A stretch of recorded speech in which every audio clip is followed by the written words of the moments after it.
When you live in Texas, the attention is a lot of times on what's going on in the border, but now it seems like everyone outside of Texas, even now, wanting to know what is going on for certain reasons. Most recently, we've had a supply chain shortage during the pandemic, and we've had a trucker shortage during the pandemic. Now we've seen the trucker protests that have been even on the US Canadian border, now at the Texas and Mexico border here close by. So, right now, we have a lot of influence from the governor. And now President Biden even weighing in on what the White House wants for these truckers. They are basically having to deal with new inspection policies.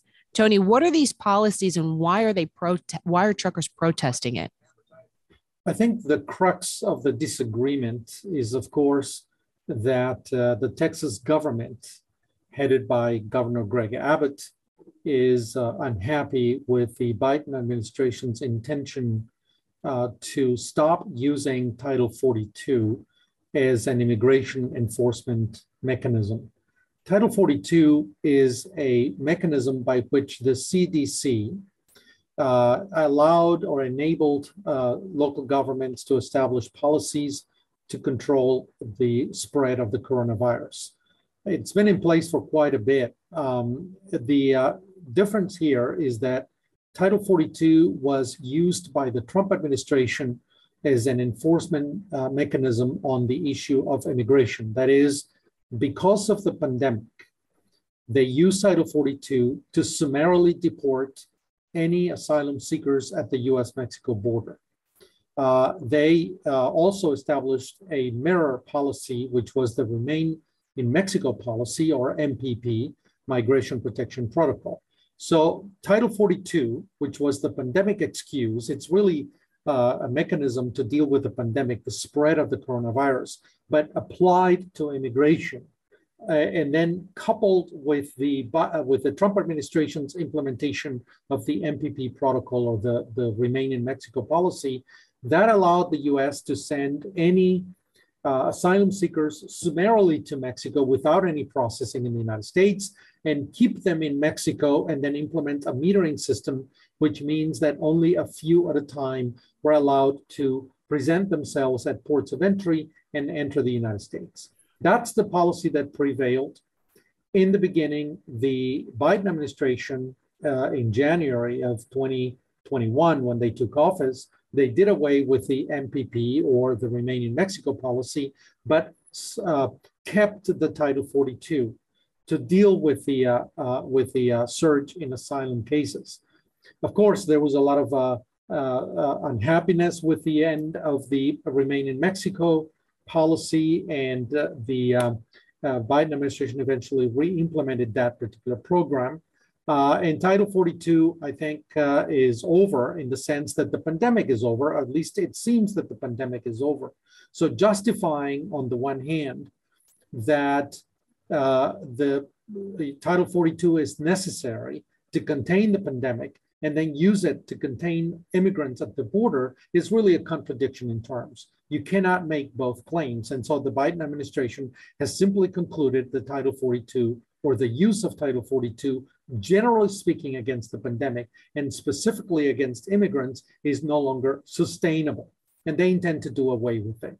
Of course, the office of the governor, Abbott, they are unhappy with it. They think that it should not be done away with, that it should be continued to be a mechanism to stop immigrants, although the governor is also adding drugs to the mix. And so we don't know exactly what the logic or the coherence in the policy by the governor is, because he's dumping together immigration and drugs in our streets.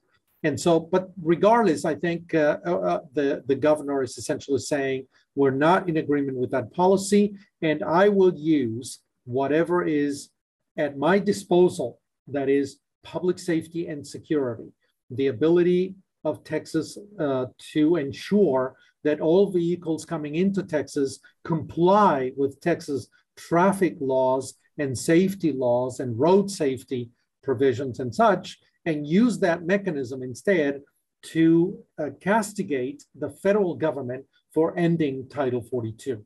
And so we're essentially in a dispute, I guess, between the Biden White House and the governor's office in Texas, the federal government insisting in ending Title 42 as an immigration policy and do away with it altogether as the pandemic has ceased, and the governor insisting that he can make life very difficult for the federal government by employing whatever is at his disposal, Texas public safety and security on Texas roads, to annoy the federal government. And here, this is where we are.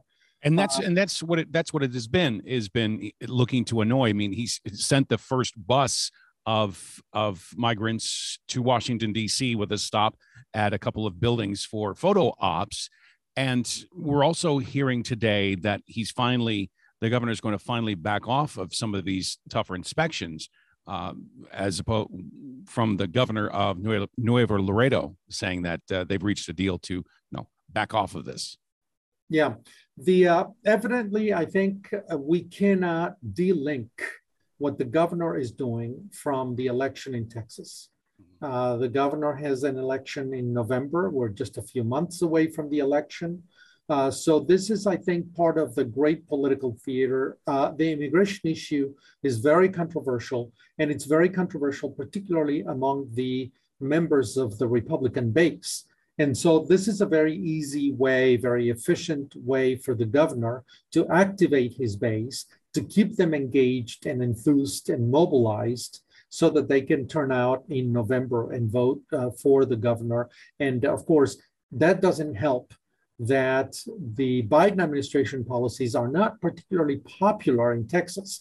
The president is having difficulty with his approval ratings in any event. And I think Abbott and his campaign see a very good opportunity.